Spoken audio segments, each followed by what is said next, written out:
Welcome to my channel.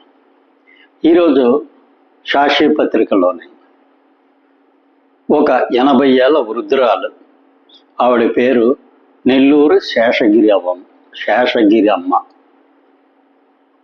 ఈవిడ తాడేపల్లిలోని జగన్మోహన్ రెడ్డి గారి ప్యాలెస్లో ఆయన్ని కలుసుకున్నారని చెప్పి మనకి కథనాలు రావడం జరిగింది. ఈవిడ అమరావతిలోని ఒక రైతు కుటుంబానికి సంబంధించిన ఒక వ్యక్తి. ఈవిడికి నా అనేవారు ఎవరూ లేరు. ఒక మతి స్థిమితంతో ఉన్నటువంటి ఒక మనవరాలు మాత్రమే ఉన్నది. ఈవిడికి అమరావతి రాజధాని పరిధిలోని ఒక 5 సెంట్ల స్థలం ఉన్నది. ఈ 5 సెంట్ల స్థలాన్ని ప్రస్తుతం ప్రభుత్వం సిఆర్డిఏ వాళ్ళు అక్కడ రోడ్లు వస్తున్నాయని చెప్పి ఆ స్థలాన్ని తీసుకోవడానికి కోసమని నోటీసులు ఇవ్వడం జరిగింది. కాకపోతే ఈవిడికి ఈ స్థలం తప్ప మరి ఏ విధమైన ఆధారం లేదు. దీంతో సిఆర్డిఏ అధికారులు 5 సెంట్ల కోసం అని చెప్పి అమరావతి రాజధానిలో ఆవిడికి స్థలం కేటాయించే పరిస్థితి ప్రస్తుతం లేదు. దీనితో ఆవిడికి టీడీఆర్ బాండ్లు ఇస్తామని చెప్పారు. కానీ ఆవిడ దాదాపు 80 ఏళ్ళు దాటిపోయి ఉన్న ఒక ముసలమ్మ. దీంతో ఈవిడ టీడీఆర్ బాండ్లు ఏం చేసుకుంటారని చెప్పి ఆవిడ రాష్ట్ర ప్రభుత్వం సిఆర్డిఏ ఆఫీస్ చుట్టూ తిరుగుతున్నారు తనకు న్యాయం చేయమని. ఆవిడ అడుగుతున్న న్యాయంలోనే చాలా వరకు నిజాయితీ ఉంది. కాకపోతే న్యాయం ఎందుకు జరగట్లేదు ఏంటనేది ప్రస్తుతానికి పక్కన పెడితే ఈవిడ శ్రీ జగన్మోహన్ రెడ్డి గారిని కలవడం జరిగింది. జగన్మోహన్ రెడ్డి గారు అమరావతి రైతుల పక్షాన నేను నిలబడతాను, అమరావతి రైతులకి ఏ విధమైన అన్యాయం జరగనివ్వను, అమరావతి రైతుల పక్షాన నేను నిలబడి వాళ్ళకి న్యాయం జరిగేటట్టు చూస్తానని చెప్పి ఆవిడికి హామీ ఇచ్చారని చెప్పి సాక్షి పత్రికలో కథనం రావడం జరిగింది. ఈ కథనం మీద కొంతవరకు మనం ఈ వీడియోలో అనాలిసిస్ చేసుకుందాం.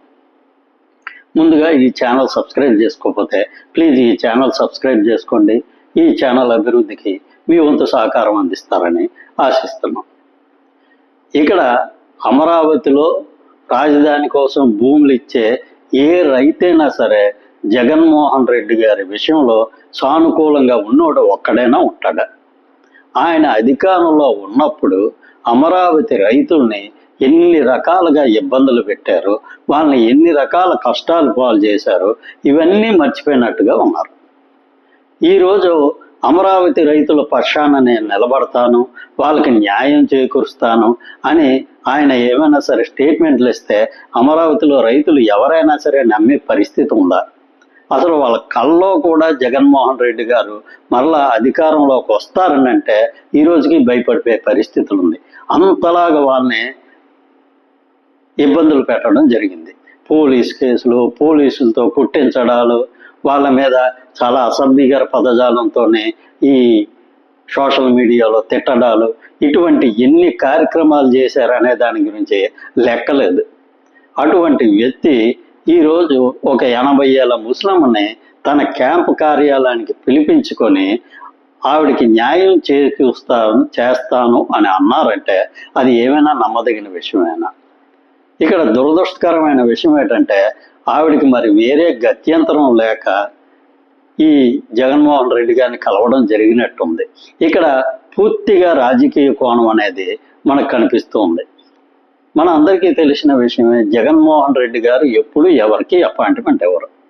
ఆ పార్టీకి సంబంధించిన ముఖ్య నాయకులకు కూడా అపాయింట్మెంట్ దొరకాలంటే చాలా వరకు కష్టపడాల్సి వస్తుంది. అటువంటిది ఒక సామాన్యమైన ఒక 80 సంవత్సరాలు దాటిన ముసలమ్మకి ఆయన అపాయింట్మెంట్ ఇచ్చారంటే దీని వెనక ఖచ్చితంగా రాజకీయ దురుద్దేశం ఉన్నదని మనం అనుమానపడే అవకాశం ఎంతైనా ఉంటుంది. ఇక్కడ ఆ 80 సంవత్సరాల ముసలమ్మ అడుగుతున్న న్యాయం చాలా వరకు సమర్థనీయమే. ఎందుకంటే ఆవిడ 80 సంవత్సరాలు పైబడి ఉంది, ఆవిడకి ఎవరూ లేరు, ఆవిడ ఏమాత్రం ఏ పనులు చేసుకునే పరిస్థితిలో లేదు, ఆవిడకి ఒక సరైన మతి స్థిమితం లేని ఒక మనవరాలు కూడా ఉంది.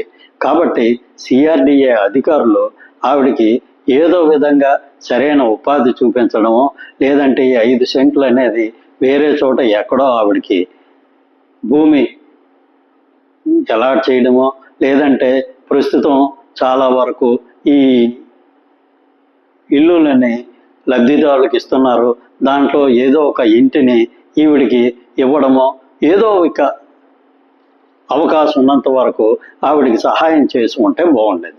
కాకపోతే మనకి ప్రస్తుతం వస్తున్న సమాచారం ప్రకారం ఇక్కడ కొన్ని సాంకేతిక పరమైన సమస్యలు రావడం వల్ల ఆవిడికి తగిన న్యాయం చేయలేకపోతున్నామని చెప్పి చాలా వరకు సిఆర్డిఏ అధికారుల నుంచి మనకి వార్తలు వస్తున్నాయి. కాకపోతే ప్రభుత్వం తలుచుకుంటే ఒక వ్యక్తికి అవసరమైన ఉపాధి కల్పించడం అనేది పెద్ద గొప్ప విషయం అయితే ఏమీ కాదు. కాబట్టి ఈ విషయంగా ఖచ్చితంగా ఈ ప్రభుత్వం దీని మీద దృష్టి పెట్టి శేషగిరమ్మ గారికి ఏదో విధమైన న్యాయం చేకూరుస్తారని చెప్పి మనం ఆశిద్దాం. కాకపోతే దీన్ని రాజకీయంగా ఉపయోగించుకోవడం కోసమని శ్రీ జగన్మోహన్ రెడ్డి గారు ప్రయత్నించడం, దాని మీద సాక్షి పేపర్లో పెద్ద కథనం వేయడం అనేది చాలా వరకు దురదృష్టకరమైన విషయం. ఇక్కడ పాపం ఆవిడ దురదృష్టం ఏమో తెలియదు కానీ జగన్మోహన్ రెడ్డి గారికి దగ్గరికి వెళ్ళి ఆవిడ చాలా వరకు తప్పు చేశారు.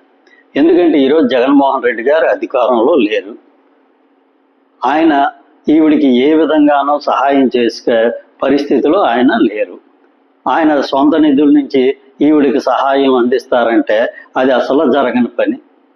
కాబట్టి ఆవిడ జగన్మోహన్ రెడ్డి గారి కలవడంతోనే కూటమి ప్రభుత్వంలో ఉన్న నాయకుల్లో కూడా ఆవిడ పట్ల కొంతవరకు వ్యతిరేకత వచ్చే అవకాశం ఉంది.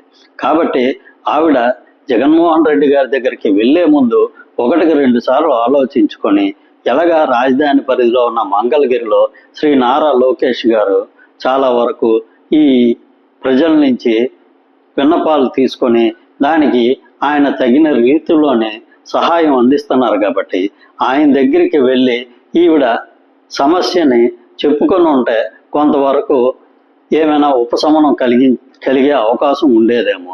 ప్రస్తుతం ఈవిడ జగన్మోహన్ రెడ్డి గారి దగ్గరికి వెళ్ళడంతో ఆ ఉన్న అవకాశం కూడా ఆవిడ పోగొట్టుకున్నట్టుగా అయింది.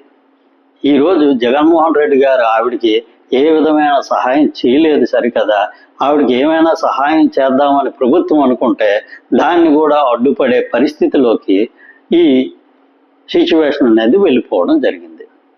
కాకపోతే ఈరోజు ప్రభుత్వం వారు ఈవిడ జగన్మోహన్ రెడ్డి గారి దగ్గరికి వెళ్ళింది అనే విషయాన్ని పక్కన పెట్టి ఆవిడికి చెయ్యదగ్గ సహాయం ప్రభుత్వం నుంచి చేస్తే అది కూటమి ప్రభుత్వానికి కూడా చాలా వరకు సానుకూలంగా మారే అవకాశం ఎక్కువగా ఉంటుంది. Thank you. ఈ వీడియో నచ్చినట్లయితే ఈ ఛానల్ సబ్స్క్రైబ్ చేసుకోండి. Thank you very much.